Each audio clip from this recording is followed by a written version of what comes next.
앞뒤 우리 인사 나누도록 하겠습니다. 사랑하고 축복합니다. 반갑습니다. 사도행전 8장을 보면 예루살렘에 있는 교회에 박해가 일어나서 많은 성도들이 흩어지게 됩니다. 그 흩어진 성도들 가운데는 안디옥에 가서 이방인들에게 복음을 전했습니다. 그래서 이 첫 번째 이방인 교회가 안디옥에 세워지게 되어졌습니다. 그리고 그곳에 큰 부흥이 일어났습니다.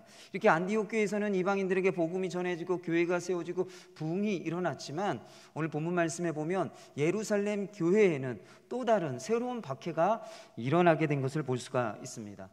사도행전 12장 이전에도 박해가 있었죠. 이때의 박해는 유대 종교 지도자들이 박해하는 종교적인 박해였습니다. 그러나 오늘 본문 말씀을 보면 예루살렘에 시작된 이 또 다른 박해는 헤롯 왕에 의해서 정치적인 박해가 시작되고 있는 것을 볼 수가 있습니다. 이 헤롯 왕은 유대인들을 통치하면서 유대인들에게 환심을 사고자 했습니다. 그래서 이 헤롯 왕은 유대인들이 골칫거리로 여겼던 이 기독교의 지도자였던 야고보를 죽이게 되죠. 이것을 본 유대인들이 기뻐합니다. 그것을 헤롯 왕이 보고서 이번에는 더 유대인들의 더 큰 환심을 사기 위해서 예루살렘 교회 수장이었던 베드로를 감옥에 가두게 됩니다.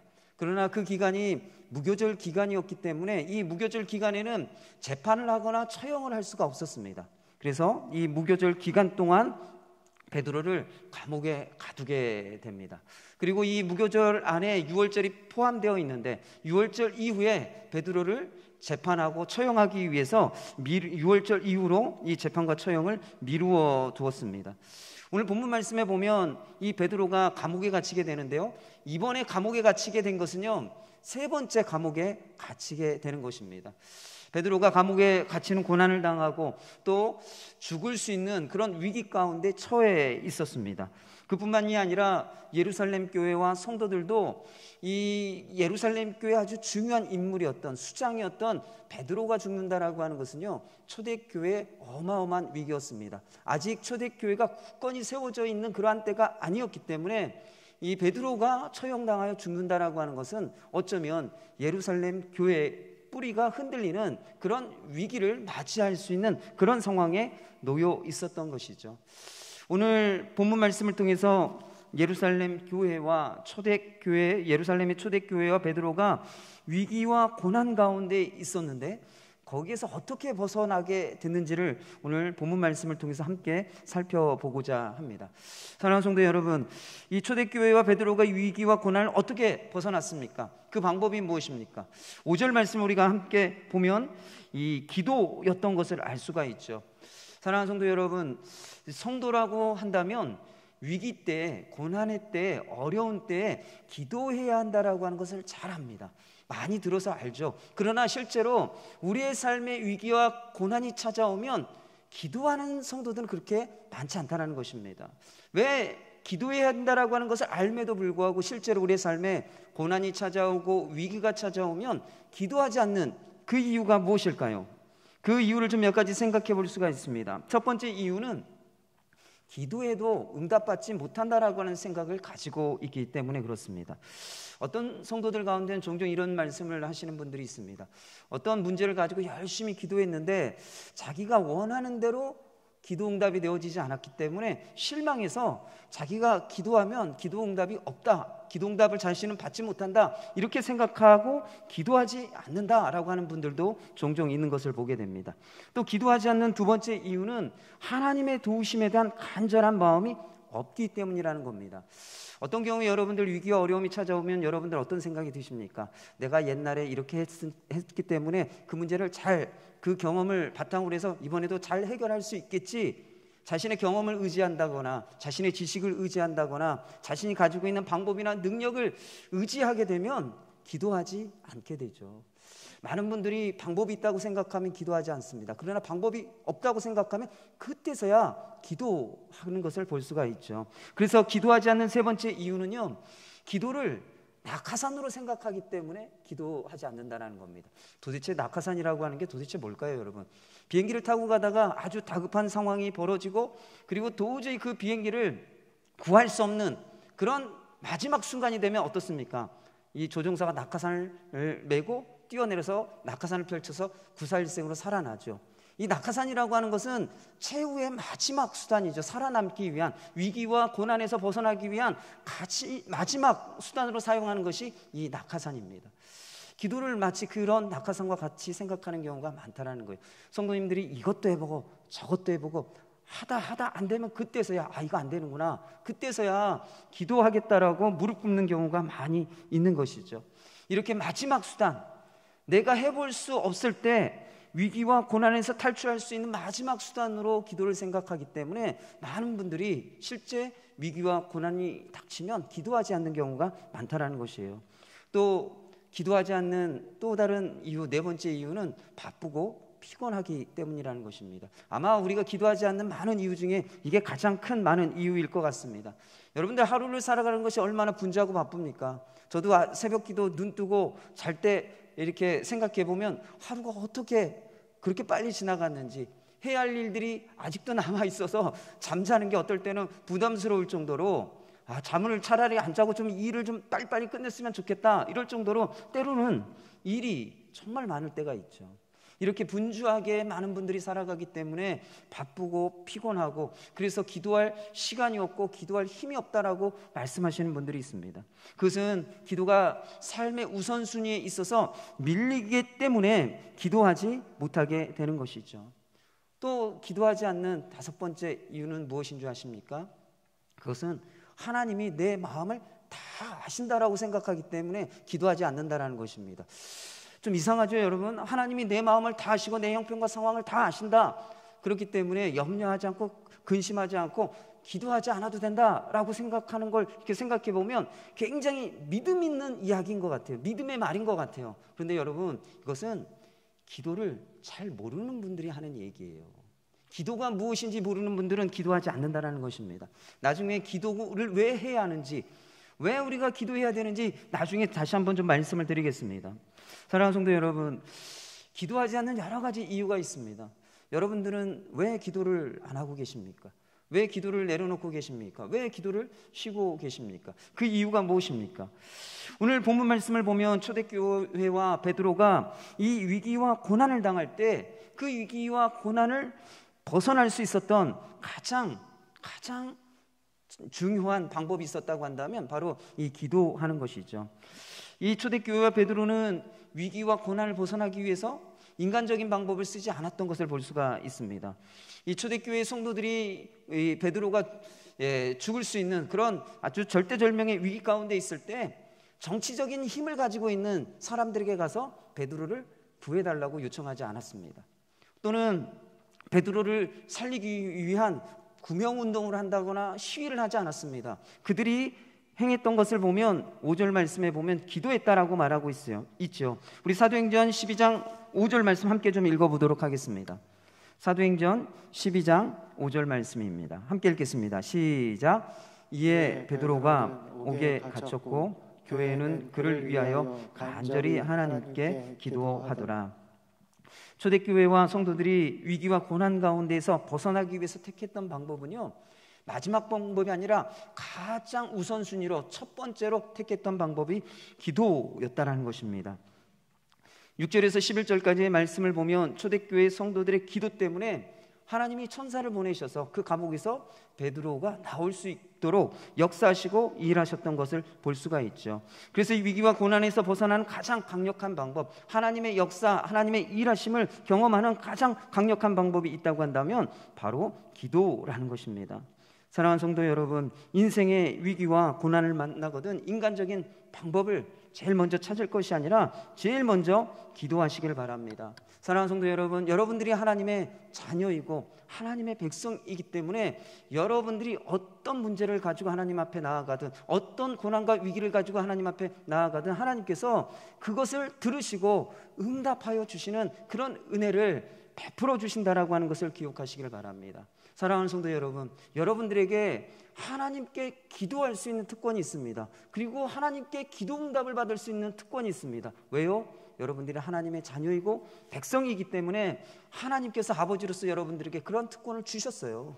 그래서 여러분 기도하시기 바랍니다. 기도 응답받게 될 것을 기대하고 소망하며 여러분들이 기도할 수 있는 우리 믿음의 성도님들 되시기를 축원합니다. 오늘 초대교회 성도들이 어떻게 기도했는지, 이 고난과 위기 속에서 벗어날 때에 그들이 어떻게 기도했는지를 좀 살펴보려고 합니다. 첫 번째, 초대교회 성도들의 기도는요, 합심 기도였습니다. 우리가 읽은 5절 말씀을 보면요, 자세히 보면 어떻게 되어 있습니까? 초대교회 성도들이 베드로를 위하여 기도했다. 초대교회 성도들이 베드로를 위하여 기도했다라고 말하고 있지 않고요, 교회가 기도했다라고 말하고 있습니다. 교회가. 여러분, 이 교회가 기도했다라고 하는 이 얘기는요, 베드로를 위한 기도가 단순히 몇몇 사람들이 모여서 기도한 것이 아니라 교회적인 차원으로 성도들이 다 같이 함께 모여 합심하여 기도했다라고 하는 것을 의미하는 것입니다. 사랑하는 성도 여러분, 우리의 삶의 위기와 고난을 헤쳐나가는 아주 중요한 방법 중에 한 가지는요, 합심하여 함께 기도하는 것입니다. 더 강력한 기도는요, 교회적으로 교회 전부가 함께 기도하는 것, 그것이 우리의 위기와 고난을 이겨나가는 데 있어서 강력한 힘이 되고 방법이 된다는 것입니다. 사도행전 1장 4절에서 5절 말씀을 보면 예수님께서 승천하시기 전에 제자들에게 예루살렘을 떠나지 말고 아버지께서 약속하신 성령을 기다리고 성령 세례를 받으라고 말씀하셨습니다. 그래서 사도행전 1장 14절 말씀에 보면 사도들과 120명의 제자들이 모여서 다락방에 모여서 마음을 같이하여 오로지 기도하기에 힘썼다라고 말하고 있습니다. 마음을 같이 했다라고 하는 것은요, 합심했다라고 하는 것을 말하는 것이죠. 합심하여 기도할 때 오순절에 성령이 임하게 되었습니다. 모든 사람들에게, 각 사람에게 성령이 임하고 성령 세례를 받고 성령 충만해져서 그들이 복음을 전하게 되었던 것을 볼 수가 있죠. 사랑하는 성도 여러분, 합심하여 기도하는 곳에 성령의 역사가 있고 하나님의 역사가 있다라고 하는 것을 기억하시기를 바랍니다. 마태복음 18장 19절 말씀을 좀 우리가 함께 읽어볼까요? 마태복음 18장 19절 말씀입니다. 마태복음 18장 19절 말씀 함께 읽겠습니다. 시작.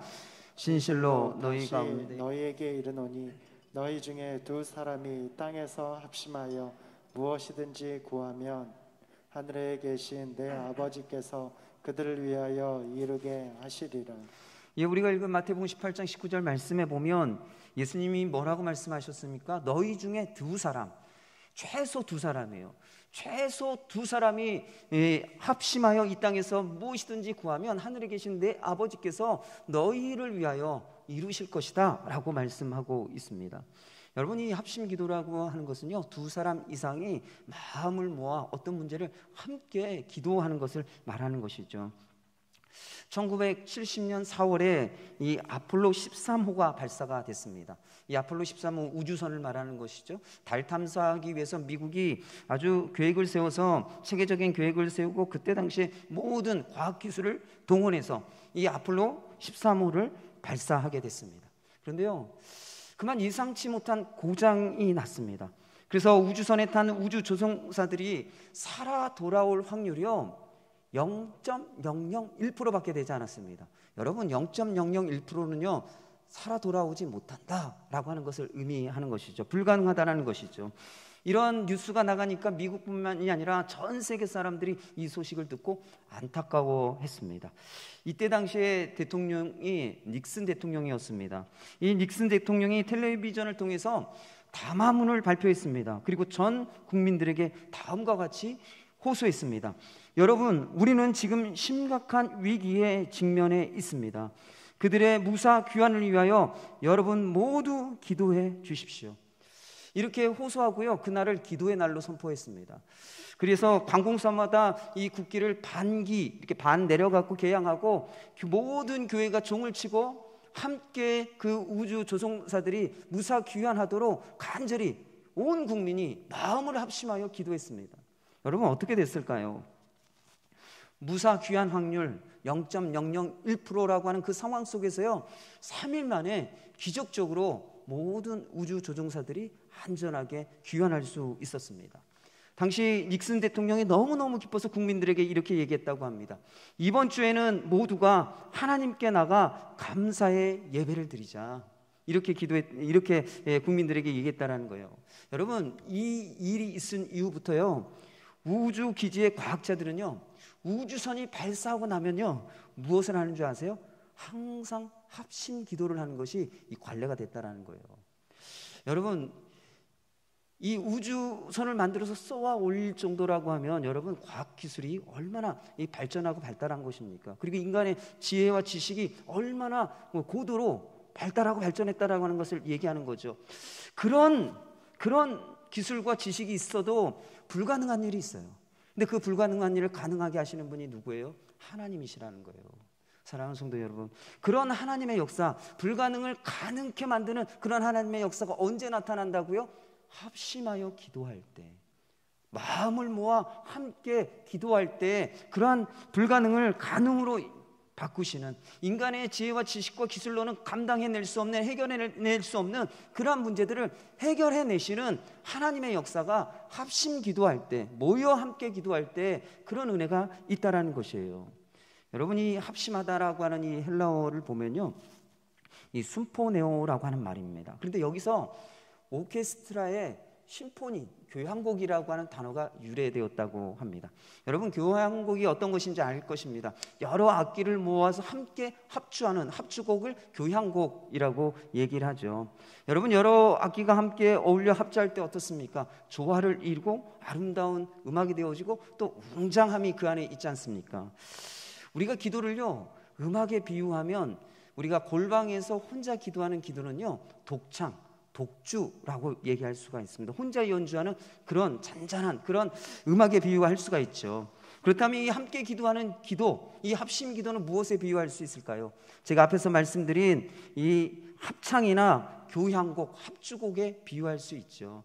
여러분, 우리가 성가대 찬양 들어보면 어떻습니까? 혼자 할 때도 참 은혜롭지만 많은 사람들이 그 소리를 맞춰 조화를 이루어서 한 목소리처럼 소리를 낼 때 그게 얼마나 아름답습니까? 그리고 그것이 얼마나 웅장하고 크게 들립니까? 합심하여 기도하는 것은요, 하나님께 그렇게 들린다라는 거예요. 한 사람이 기도하는 것도 하나님께서 들으시지만 합심하여 기도할 때 그 마음이 하나가 되어 조화를 이루어 하나님을 향하는 그 기도가 하나님의 마음을 강하게 울리는 것이죠. 그리고 하나님 그 조화를 아름답게 보시고 하나님께서 역사하시고 일하시는 것입니다. 사랑하는 성도 여러분, 함께 모여 합심하여 기도할 때 하나님의 놀라운 역사가 있다라고 하는 것을 믿으시기를 바랍니다. 그래서 여러분이 해야 할 일이 있습니다. 그것이 무엇이에요? 모여야죠. 기도하기 위해서 모여야죠. 그리고 두 번째로 여러분들이 해야 할 일이 무엇이에요? 여러분들의 고난과 위기, 여러분의 어려움들을 기도하도록, 같이 합심하여 기도할 수 있도록 나누는 것이 필요합니다. 제가 참 감사한 것은요, 새벽 기도 때 우리 성도님들, 아픈 성도님들을 위해서 계속 이렇게 제목을 놓고 기도하지 않습니까? 그렇게 새벽에 저를 위해서 기도해 주세요, 건강을 위해서 기도해 주세요, 그렇게 부탁하시는 분들이 있을 때 저는 너무너무 감사해요. 자신의 연약함과 허물을 사람들에게 이야기하고 기도해 달라고 하는 것이 참 어렵습니다. 왜냐하면 자신의 허물과 연약함을 얘기할 때 그것이 상처가 되는 그런 때가 있기 때문에 그래요. 그럼에도 불구하고 내가 사람들의 말에 구설수에 오르는 그런 위험도 있고 또 그런 상처를 받을 수 있음에도 불구하고 내가 하나님이 응답하여 주시고 모든 성도들이 합심하여 기도해 주실 때, 기도할 때 하나님이 응답해 주실 것에 대한 그 소망과 기대로 그 상처를 그냥 보지 않는 거죠.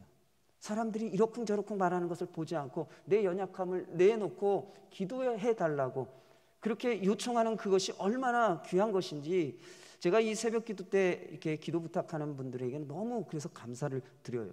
사랑하는 성도 여러분, 여러분들의 허물과 연약함 또 때로는 질병으로 인한 어려움들이 있을 때 교회에 요청하십시오. 합심으로 기도해 주십시오. 하나님이 고쳐주시도록 기도해 주십시오. 그렇게 요청하시기를 바랍니다. 그래서 새벽 때마다 또 우리 수요 예배 때마다 또 금요 저녁 예배 때마다 우리가 성도들을 위해서 기도할 때, 이 합심하여 기도할 때 하나님께서 우리 가운데 일하시는 걸 보게 되는 그런 은혜가 있기를 간절히 소망합니다. 그런 은혜가 있을 때요, 교회가 살아나는 거예요. 교회가 부흥케 되어지는 거예요. 그런 은혜가 있을 때 활기가 있고 생명력이 있게 되어지는 거예요. 사랑하는 성도 여러분, 우리 교회 어떻습니까? 내 아픔과 내 기도 제목을 참 나누는 거 어려워들 하세요. 그래서 참 기도해야 되는데 이건 같이 힘을 모아 같이 기도해야 될 문제인데 혼자 감당해낼 수 없는 문제인데 이런 생각이 들 때 그 기도 제목을 나누지 못하는 그런 모습을 보면 참 안타까울 때가 있습니다. 사랑하는 성도 여러분, 남에게 이렇게 좀 오픈하게 드러내놓고 기도해달라고 요청하기 어려우시면요, 저에게라도 얘기를 해주세요. 제가 새벽에 여러분들이 기도 요청하면요, 제가 꼭 기도합니다. 제가 이 노트에 적어놓고요, 그거 펼쳐놓고 1분이라도 이상 기도해요. 그래서 여러분, 성도님들에게, 많은 성도님들에게 교회 나누기 어렵다면 저에게라도 나눠주십시오. 그래서 여러분들을 위해서 기도할 때 작은 기도일지 모르지만, 짧게 기도하는 기도일지 모르지만 합심하여 기도하는 가운데 하나님께서 일하실 것을 믿고 저에게 나눠주십시오. 그럼 제가 아침에 꼭 여러분들을 위해서 기도하겠습니다. 그 가운데 하나님께서 일하셔서 여러분의 문제가 해결되어지고 또 그 문제가 해결되어지는 것 때문에 우리 교회에 은혜가 풍성하게 넘치고 간증이 넘칠 수 있는 그런 은혜가 정말 있었으면 좋겠습니다. 우리 성도님들 기도하는데 마음을 모아주시고 또 기도 제목을 나눌 때 마음을 같이하여 기도하는 우리 믿음의 성도님들 되시기를 축원합니다. 두 번째, 초대교회 성도들의 기도는요, 간절한 기도였어요. 간절한 기도. 5절 말씀에 보면 교회는 베드로를 위하여 간절히 하나님께 기도했다라고 말하고 있습니다. 여러분이 간절하다라고 하는 이 표현을요, 헬라어로 보면 뜨겁게라고 하는 그런 의미를 갖고 있습니다. 실제로 베드로전서 1장 22절 말씀에는요, 이 간절하다라고 하는 이 표현을 뜨겁게라고 이렇게 번역하고 있습니다. 여러분, 이 뜨겁다라고 하는 게 무엇을 의미할까요? 뜨겁다, 이건 그냥 따뜻하다라고 하는 그런 의미가 아니라 무엇을 말하는 거예요?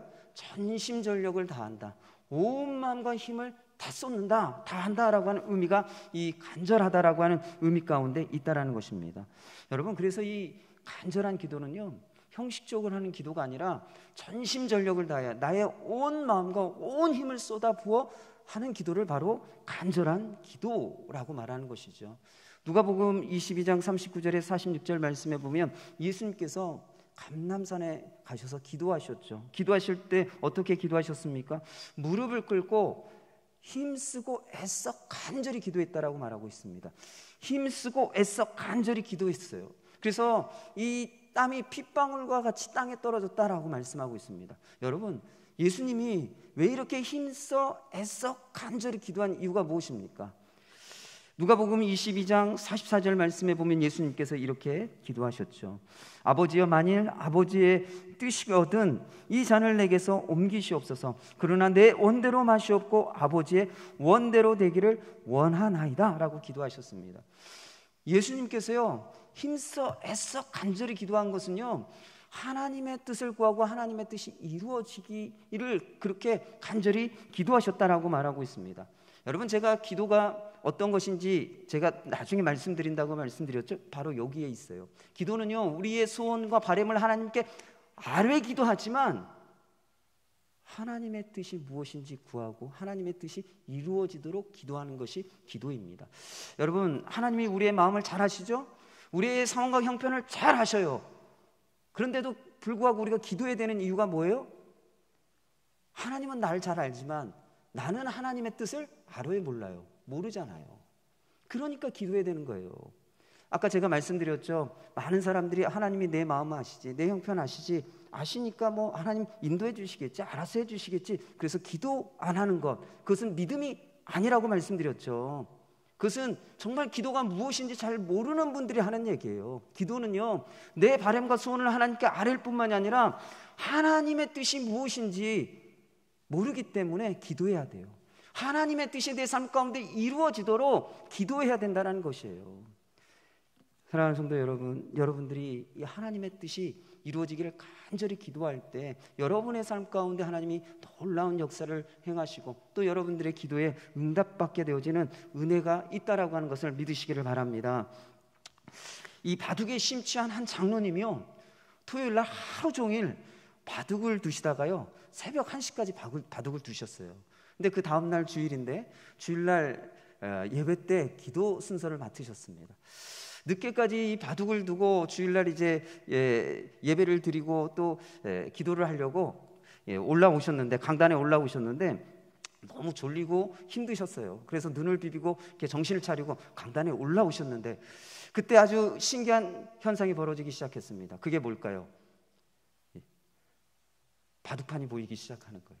그리고 검은 머리의 성도님은 검은 알, 흰 머리의 성도님은 흰 알, 그리고 이 의자는 마치 바둑판에 까만 줄처럼 보이기 시작하는 거예요. 여러분 혹시 우리 남자분들은 당구 처음 배우실 때 그런 현상을 경험하셨을 거예요. 딱 누우면요 당구대가 쫙 보여요. 그리고 공을 이렇게 치면 이렇게 공이 흘러가서 이렇게 가겠구나. 이게 당구 뭐 처음 배울 때 그렇다라고 그러는데 이분도, 이 장로님도 이 워낙 이 바둑에 푹 빠지셔갖고 온 마음과 온 힘을 거기에다 다 쏟으셨기 때문에 교회 와서 딱 예배 시간에 기도하기 위해서 올라왔는데 교회가 바둑판처럼 보이고 성도들이 이 검은 알과 흰 알처럼 보이기 시작한 거예요. 그래서 이 장로님이 정신을 가다듬고 이러면 안 되지, 허벅지를 꼬집고 정신을 가다듬었습니다. 그리고 기도 시간이 되어서 기도를 하는데 자꾸 이 바둑 용어가 나오려고 하는 거예요. 근데 억지로 참고 은혜스럽게 교회에서 사용하는 기도 용어를 잘 써서 이제 거의 기도를 마칠 때가 됐습니다. 이 장로님이 마무리로 예수 그리스도의 이름으로 기도합니다 라고 마무리를 하고 마지막에 아멘을 하려고 하는데 그만 아멘이 아니라 아다리 하고 말았습니다. 여러분 이 바둑의 신체에서 온 마음과 온 힘을 쏟으니까 어떤 현상이 나타난 거예요? 기도 중에도 자연스럽게 그 입을 통해서 그 말이 나오는 것이죠. 바둑에 대한 용어가 튀어나오는 것이죠. 제가 왜 이 이야기를 드리는가 하면요, 우리가 온 마음과 온 힘을 쏟으면 우리의 말부터 달라진다는 거예요. 우리가 정말 하나님께 간절히 우리의 마음을 쏟고 온 힘을 다하여 기도할 때 여러분 우리가 중언부언하여 기도하지 않습니다. 형식적으로 기도하지 않습니다. 정말 온 힘과 온 마음을 쏟아서 기도할 때 그 기도가 유창한 기도가 아니라고 할지라도 간절하기 때문에 하나님께서 그 간절함을 보고 온 마음과 힘을 쏟아 말하는 그 기도를 들으시고 하나님이 응답하신다라는 것이에요. 사랑하는 성도 여러분, 야고보서 5장 17절에서 18절 말씀에 보면 이런 말씀이 있습니다.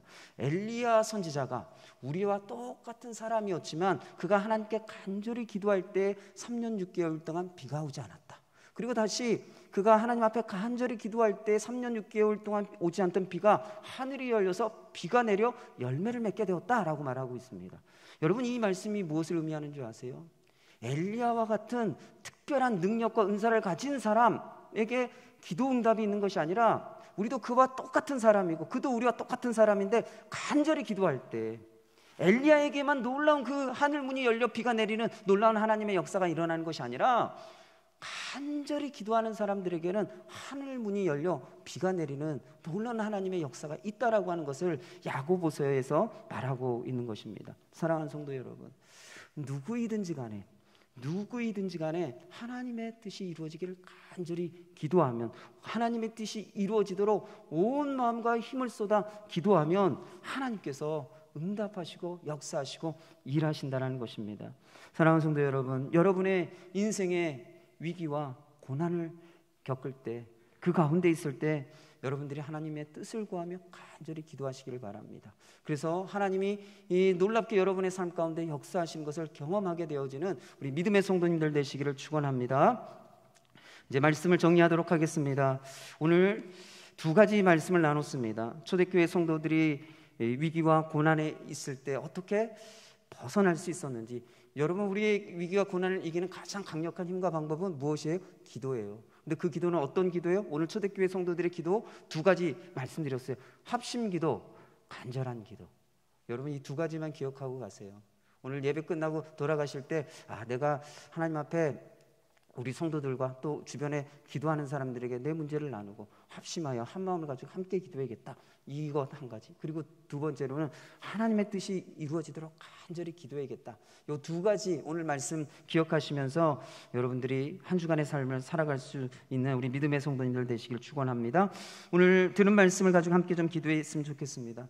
여러분들의 기도의 열정과 열심을 잃어버리고 또 기도 응답에 대한 사모함과 기대감을 잃어버렸다고 한다면 지금 이 시간 하나님 앞에 기도의 열정과 열심을 회복시켜 주십시오. 또 기도 응답에 대한 그 사모하는 마음을 제 마음 가운데 부어 주십시오. 또 무엇보다도 고난 가운데, 위기 가운데 하나님의 뜻이 무엇인지 가르쳐 주시고 하나님의 뜻이 내 삶 가운데 이루어지도록 간절히 기도하게 해달라고 이 시간 함께 기도하도록 하겠습니다. 함께 기도하겠습니다.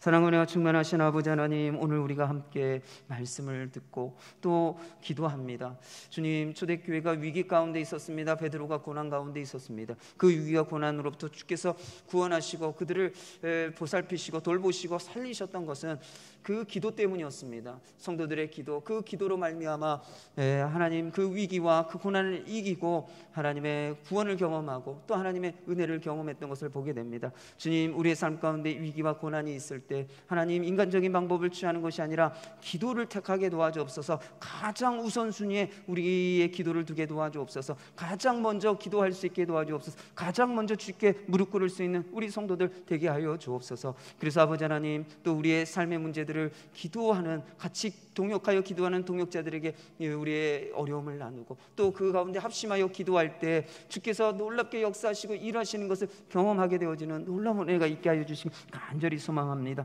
또한 주님 앞에 간절히 구하는 것은 우리가 하나님의 뜻을 구하게 도와주옵소서. 내 형편과 내 상황과 환경 가운데 하나님께서 왜 이런 고난과 위기를 두셨는지 우리가 그 하나님의 뜻을 구하고 또 하나님의 뜻이 이루어지도록 간절히 구하는 우리 성도들 되게 도와주옵소서. 온 마음과 온 힘을 쏟아 하나님 앞에 기도할 때 그 기도에 능력이 있는 줄 믿습니다. 그 기도 가운데 일하시는 줄 믿습니다.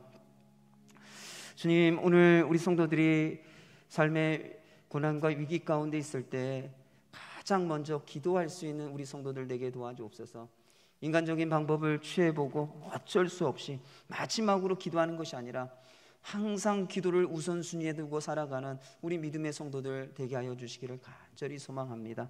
또한 우리의 어려움들을 함께 나누고 기도할 때 그 합심 기도 가운데 하나님의 마음을 울리는, 하나님이 역사하시도록 하나님이 일하시는 그러한 합심 기도가 되게 도와주시고 또 무엇보다도 우리의 삶 가운데 하나님의 뜻이 무엇인지를 구하고 우리의 위기와 고난 가운데 하나님의 뜻이 이루어지도록 간절히 기도하는 우리 성도들 되게 하여 주옵소서. 하나님의 일하심과 하나님의 은혜와 기도의 응답을 경험하는 우리 모든 성도들 되게 하여 주옵소서. 감사드리고 이 모든 말씀 예수님의 이름으로 기도드립니다. 아멘. 찬송가 361장